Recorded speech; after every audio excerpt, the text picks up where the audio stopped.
Okay, so Sarah, we had the earlier clip where we were talking about athlete-centered coaching, and what are some of the issues that come into play? I mean, you touched on it earlier, but let's go a little deeper into what are some of the things that athletes bring to the equation and or parents bring to the equation that get in the way of a player finding their own real true path to becoming a great player.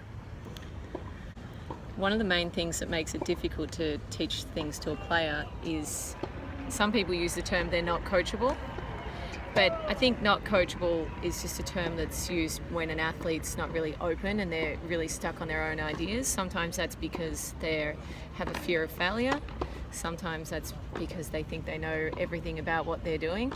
I think it's just really important that when a coach is working with a player, that there's an understanding between the coach and the player has complete trust in the coach and is open to be able to receive the information.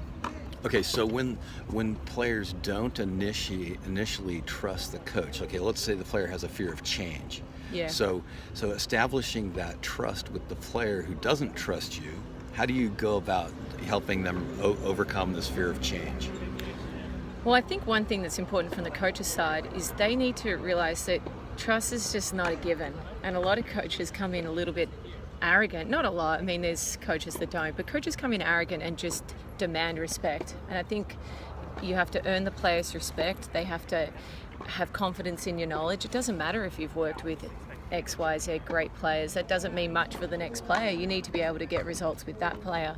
So I think it's really important that you give it time. Making immediate changes is, particularly with female players, is quite difficult.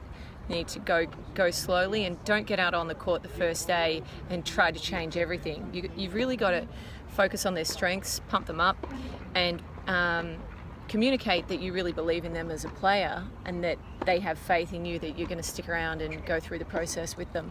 Yeah, that's awesome. Now, let's say you have a player and they're really anxious because they feel like there's not enough time, and they're rushing. They want everything today. Well, it's pretty common actually, especially with pros, because time is money. So they have to understand the process, and I think it's really important that you map that out for them and how it's going to be before you make those changes. And I think in the time that you're making changes, it's also very, very important that you focus on their strengths, because it's the last thing you want to do is just work on weaknesses all the time, and then they'll lose complete confidence and the results go the wrong direction. So make sure that you spend enough time on strengths and listening to the player. If they don't really agree with what you're saying, it might mean that they just don't understand what you're saying. So you probably have to look for other avenues to work with them. And sometimes you have to almost make it feel like it's their idea. Everybody works differently, but just getting to know your player really is the awesome. number one thing. You have to know your player if you want to be effective as a coach. Well, as a Californian, I really appreciate how Australians say the word process. Oh yeah, well we say, sometimes people think I'm from Boston, so maybe it's also like do you appreciate the East Coast people the same? Maybe not. So now, what's the next logical step here? I mean, what would be another really common fear that players have, and how coaches can approach, developing the trust? Well, it's maybe not a fear, but you can really quickly get a player offside if you're highly critical of them and if you're sarcastic, because they want, even though at the end of the day, as a coach, you're performing a service, you're employed to, make things better. I believe that it's important for players and coaches to have a friendship, obviously with a boundary. There's a professional boundary where they have to remain respectful of their coach and coach of player. But I think if you can get to know your player quite well, there's a lot of ways that you're able to work with them rather than not really know what makes them tick. Yeah, it's interesting. One thing that bothers me is this distinct hatred of sarcasm, because I'm actually a fairly sarcastic person who develops pretty strong relationships with my players. So what's the bad sarcasm that's hurtful? Because on my court, the sarcasm flows equally back and forth with great joy. Right, well, I mean, it's not a hatred of sarcasm. I think that there's a degrading sarcasm that really puts people down. Yes. You know, like how bad's your backhand, or something like that. I mean, there's Right. joking, but essentially, if you look up the definition of sarcasm, not that this is how you use it. It's joking at somebody else's expense.